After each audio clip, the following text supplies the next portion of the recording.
Olá, eu sou Carol Almeida e começa agora o Buscando Saúde, uma produção com conteúdo exclusivo Dr. Play. Causas, sintomas e tratamentos. Hoje nós vamos falar sobre o Alzheimer. Confere comigo!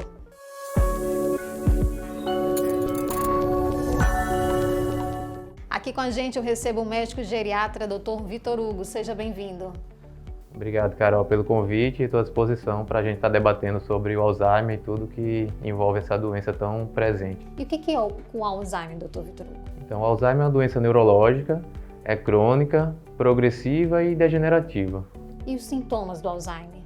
Então, os sintomas, eles variam muito dependendo da fase da doença, né? Então, não existe uma classificação específica, né, sobre fases da doença, mas a gente caracteriza como leve, moderada e grave. Na fase leve, geralmente a gente fica entre uma deficiência, né, cognitiva leve, Sim.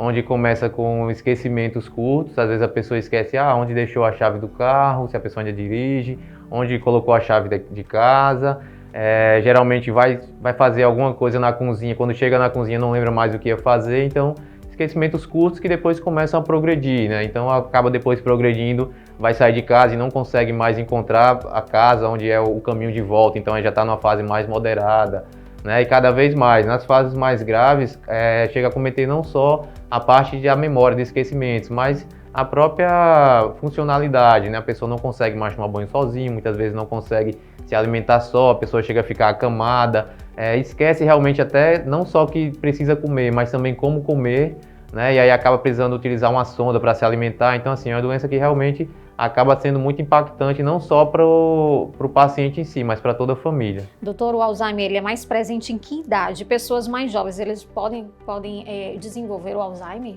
Então, ele é mais presente em idosos, geralmente a partir dos 65 anos de idade.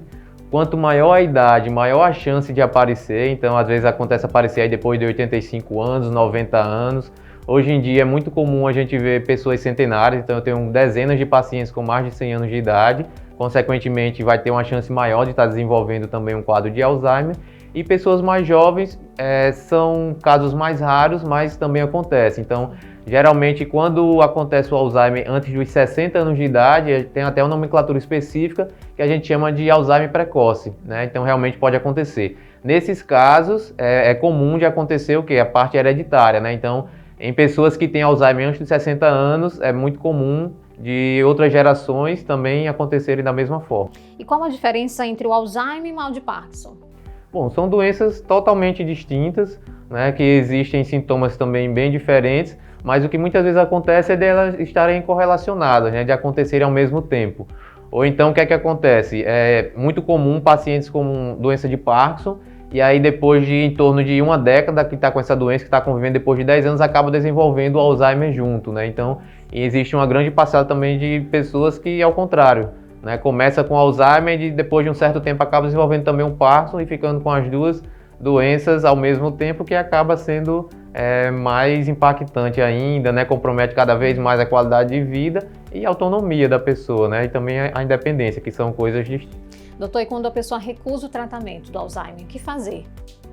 Geralmente as pessoas que recusam são mais, assim, numa fase inicial para moderada, né? Que tem a fase também que passa uma fase grande de agressividade, e aí não quer tomar remédios, não quer muitas vezes se alimentar, não consegue dormir direito, às vezes não dorme nem de dia nem à noite. Aí, claro, tem que ser investigado outras questões, como alguma infecção, algum distúrbio hidroeletrolítico ou deficiência de alguma função do corpo ou alguma vitamina, mas tem que ter assim um certo jogo de cintura, né? Algo que é complicado. Eu sempre digo que, e as famílias acabam realmente vendo isso, que os pacientes em si, eles, por exemplo, seu José, né, com Alzheimer há 5 anos, há 10 anos, não é o seu José antes do Alzheimer, né? Então muda totalmente a personalidade, muda totalmente a pessoa, né? E muitas vezes acaba, realmente, às vezes uma pessoa super calma, super tranquila, e depois de Alzheimer passa por um momento de agressividade, de chamar até palavras de baixo escalão, coisa que nunca aconteceu antes na vida, né? Conhecer Então, mais as pessoas de casa. isso, e a família tem que entender que isso faz parte da doença, né? Ele não reconhece, não é porque não gosta mais desse familiar, mas realmente é a doença que acaba comprometendo bastante a parte neurológica. Doutor Vitor Hugo, e como orientar as pessoas que têm parentes com Alzheimer para que não aconteça esse estresse, algum tipo de desentendimento no dia a dia?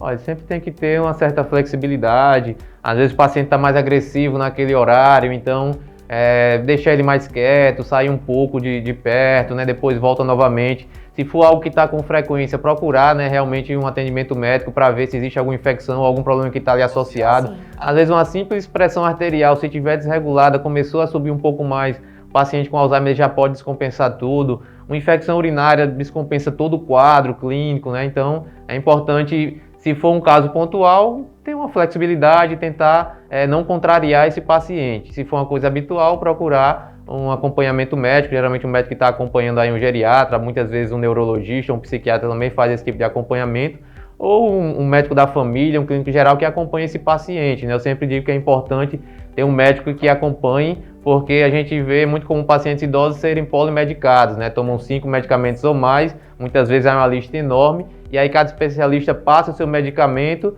o que vai ficando, muitas vezes o medicamento pode comprometer a função do outro, né? E comprometer o quadro clínico total do paciente. Então tem que ter um médico à frente que vai estar organizando todos esses medicamentos e vai estar sempre priorizando a qualidade de vida e, claro, o mínimo de medicamento possível. Doutor Vitor Hugo, tem um filme chamado Meu Pai, né? Que está bem alto, inclusive. Ele aborda o drama familiar. Como entender o outro lado da pessoa com Alzheimer? Isso é bem complicado, né? De se ver, já como a gente falou, né? Muda totalmente a personalidade da pessoa. E, claro, vai depender muito da fase. Existem aquelas fases que a pessoa fica mais agressiva e muitas vezes depois, pelo avançar mais da doença, acaba que melhora de certa forma, porque aquela agressividade passa, a pessoa fica calma novamente e aí fica mais quieta. O que é que precisa nesse momento? Você está interagindo, né, bastante.